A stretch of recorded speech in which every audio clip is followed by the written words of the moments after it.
Hello guys, good morning. সকালবেলায় যে উঠে গেছি আমি, তারপরে এই যে বাড়ির সব কাজকর্ম সব করে আছে, তোমাদের কিছুটা দেখালাম যে বাড়ির অবস্থাটা কেমন সকালবেলা থাকে পাড়া গ্রামের।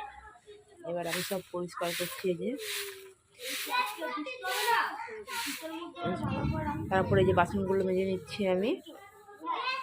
এরকম একটা একটা করে সব কাজগুলো সেরে নেবো। যে এরপর আমি এই যে স্নান করে বসে আছি। জ্যাঠা শ্বশুর মারা গেছে, ওই জন্য আমরা তেল সিঁদুর কিছু নিতে পারছি না, ওই জন্য আমাদের অবস্থা এরকম। এরপর আমি যে ব্যাংকে যাব, তো রেডি হয়ে দাঁড়িয়ে আছি। তারপর দেখো আমি এই যে ব্যাংকে চলে এসেছি, দাঁড়িয়ে